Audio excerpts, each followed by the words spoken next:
Yo guys, what is good? It's your boy John Wong here, back again with another video. And today we got a sneaker pickup that's really nostalgic to me.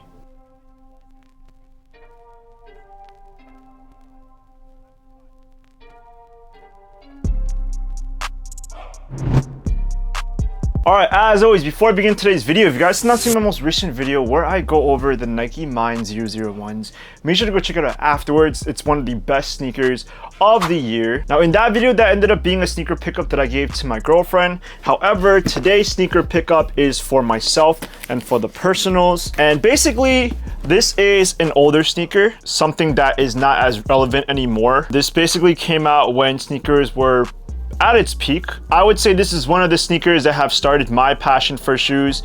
And when I saw this release back in, I believe it was like 2015, I thought that these were so cool. Now, as I grow older as a sneakerhead, I tend to go back to more nostalgic sneakers, and I want to buy ones that I could never afford growing up. This one was surprisingly one that I never really thought of picking up. However, I have it today. It is a pair that I have already in my collection. It's just in another colorway. So enough talking, let's take the sneakers out of the box. Let's go. Now, I bought this one on eBay. I bought them used. I don't really care for a new pair. This is not something that's super crazy, but I still just want to have this in my collection. I knew that if I bought a used pair, it would be a lot cheaper than if I bought them new.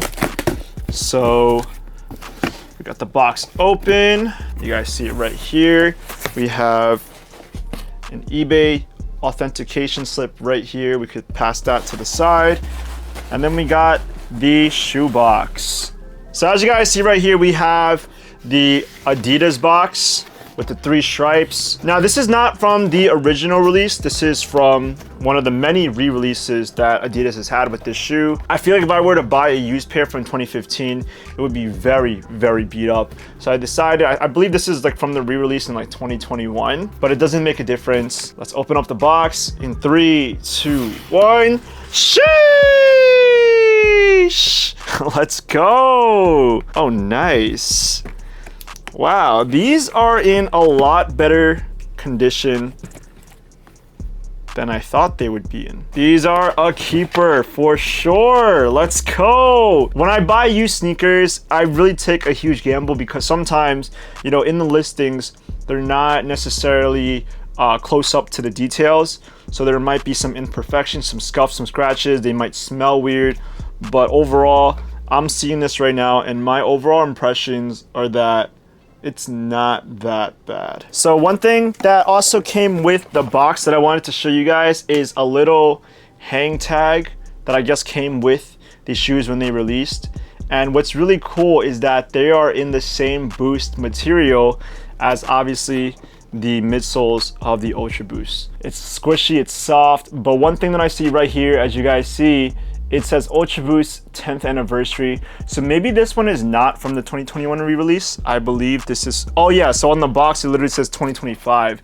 So they're celebrating the 10th year for the first release of the UltraBoost. And then on the back, we have obviously the image of the OG pair of UltraBoost 1.0s. But I was so excited about unboxing the shoe that I even forgot to give you guys a proper introduction. We do have the Adidas UltraBoost 1.0s in the OG colorway. So this was the very first colorway that Adidas released when they first announced the UltraBoost. Now, Adidas has had a lot of different UltraBoosts throughout the years, but the 1.0s are certainly probably the best ones.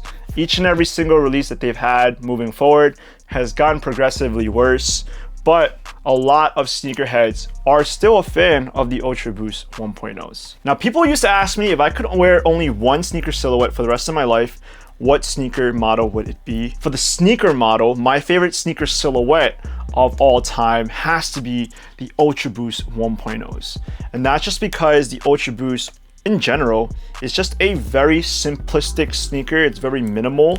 I feel like you can wear them on different occasions. Yes, they are an athletic sneaker that's kind of made for running. However, they are certainly a lifestyle sneaker, as we have seen when they first released back in 2015, and they kind of evolved over the years since like 2019. We've seen UltraBoost in fashion with zipper pants, ripped jeans. You can even wear them with dressier clothing, in my opinion, depending on the kind of colorway that you have. And also, the UltraBoosts are so comfortable. I feel like comfort has been taken to a new level within sneaker technology over the last couple of years. However, back in 2015, when everyone was still excited about Jordans and Air Forces and just very uncomfortable sneakers, the UltraBoost was the first model that came out where people were like, wow, it's actually like we are walking on a cloud. This was ahead of its time when it released. No one has ever seen a more comfortable sneaker than the UltraBoost 1.0s back in 2015. I was in high school at that time. I didn't know too much about sneakers, but I really remember seeing ads about this shoe and I thought, wow, these are really cool. Actually, during that time, I think the most comfortable sneaker and the most popular shoe was the Roshe Runs from Nike. And then when Adidas came out with these, everyone was literally calling these like the fake Roshe Runs, like Adidas's competitors. Now fast forward to today, and Adidas UltraBoost were certainly the more superior and comfortable sneaker overall. However, since 2019 or 2020, around that time, we have seen a decline in sneakers. So UltraBoosts were not as popular. They were coming out with newer models of the UltraBoost, however, they weren't hitting as hard. I still believe that there is no replacing the original UltraBoosts. As you guys see right here, I already have a pair of UltraBoost 1.0s in the cream colorway. Back at that time, I believe it was Kanye that busted out this shoe. I think Justin Bieber also wore this colorway as well, and people went crazy for this specific colorway. I think the UltraBoost creams are definitely one of my favorite sneaker models and colorways of all time. I could truly wear this every day, but I actually never thought about owning the OG colorway. I don't know why. Maybe it was because I wasn't really a big fan of black sneakers for the longest time. However, I realized that this is actually a super fire sneaker. Because it's black, it will go with everything. So again, now I have two pairs of 1.0s in my collection. I have another pair of UltraBoost 4.0s in the running white colorway, as you guys might have seen on my channel. I don't really wear that a ton. It's more of like a beater shoe at this point, but the 1.0s are what really pack a statement to my sneaker collection. Now, I remember seeing an older comment on one of my videos where someone basically said, respects to you for having the UltraBoost 1.0s showcased in the background of my shoe collection, because of how nostalgic it is. It's not like I'm just kind of like showcasing everything that's like trending nowadays. But yeah, I agree with that person. I definitely want to show off, even though that the cream 1.0s are not as relevant, not a lot of people care about them. This is what really started out my roots as a sneakerhead, and I cannot forget that. Honestly, I feel like we get too caught up in all the hype nowadays and all the newest sneaker models that we want to get our hands on, that we forget about the shoes that really started off our passion. It's kind of ironic because honestly, this sneaker got me into shoes because of the hype. But now that the hype is gone, I can truly say that I still love the UltraBoost 1.0s for what they are. So yeah, as you guys can see, I got these used, but these are still in immaculate condition. They're even cleaner than the two UltraBoosts that I have in my collection. And even though there have been so many different sneaker brands nowadays that have been coming out with the most comfortable shoes like Hoka's, Nike Pegasus Premiums, we've seen On Clouds. At the end of the day, I still take the UltraBoost 1.0s to be one of the most comfortable sneakers that I can ever own. So why not own another pair of 1.0s since I love them so much? And even better, that I own the OG colorway. All right, so now that I've talked about my feelings on the sneaker, let's go into the shoe itself. All right, so starting off with the upper, we do have a prime knit construction in black. One thing that I love about the 1.0 model is for their arrow-like patterning on the upper. You're not gonna really get that with any of the other UltraBoost models, but the UltraBoost 1.0s are unique for that specific reason. So you guys kind of see like a triangular pattern, and honestly, I love that about 1.0s. I don't know why.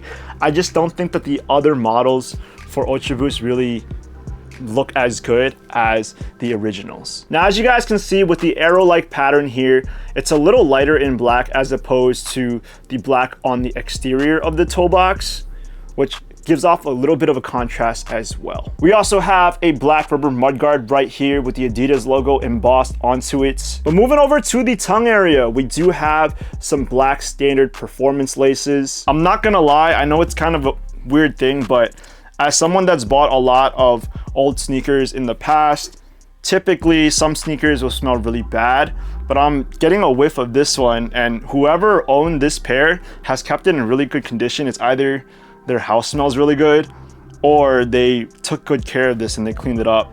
This sneaker actually smells a lot better than if I were to take out like a fresh pair right out of the box. Also, at the lace tips or the aglets of the shoe, we do have some gold colored lace tips, which I thought would be metal, but these are actually just plastic. But I love the gold little accents to the rest of the shoe because it is a black shoe predominantly. And obviously if you guys see a little hint of gold, that really stands out, and that's one of my favorite things about the OG colorway. And then moving over to our tongue area, we do have a mesh constructed tongue, and then in the middle, this is where we have a rubberized poly material with the Adidas logo that is embossed onto the shoe as well. Now the tongue tag is also in black, but it's more in this matte tone, so it kind of contrasts to the rest of the tongue and the shoe as well. Then moving over to the side profile of the shoe, this is where we have our cage area with the Adidas 3 stripes in black. This is providing more structure to the shoe because the rest of the sneaker is made with knit material, so it's a little bit flimsy, but when we have the cage, this is what kind of keeps our foot in place. Now on top of our cage area, this is where we have our lace holes that the laces go into, and they are in this square kind of shape as well. As you guys see right here, everything is very textured, and I would even say this is like kind of like a 3D material as well, where it kind of like just pops out at you. Towards the back end of the side profile, we have more of our mesh that we saw on the tongue. So again, it's very different than the prime knit material up here. And then moving even more back to the side profile of the shoe, this is where we have the color and the character of the entire shoe. Everything else is black and white, but then this is where we get our purple.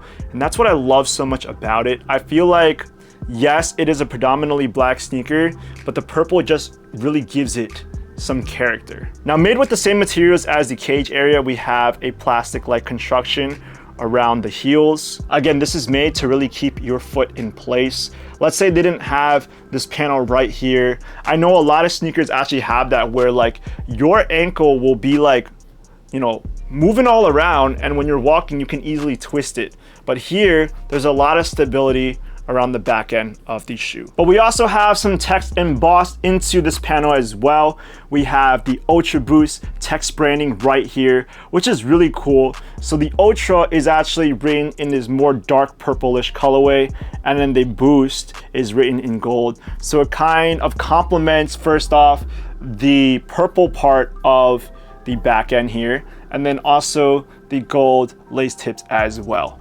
And then moving over to the back of the sneaker, this is where we have our heel tab that we see on most UltraBoost. This is supposed to be designed where you can just kind of slip the sneaker on. Even though there's laces, you don't always have to lace up your shoes. You just kind of pull from the back. It's very easy. It's made in this mesh construction as well. And then moving over to the midsole of the sneaker, this is what makes the sneaker the UltraBoost.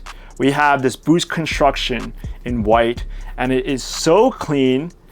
And again, it's called the UltraBoost because there is so much of it packed into the midsole that just makes it so responsive, so comfortable, and you will not regret ever wearing a pair of these. Now, these do get dirty really easily, so if you guys want a pair, I definitely suggest that you be very careful when you're walking around in these, because they can easily turn from white all the way to like brown. It's kind of gross when they're beat up. Now, one thing that's different from the inner side profile of the midsole as opposed to the outer, we have this little gray panel right here.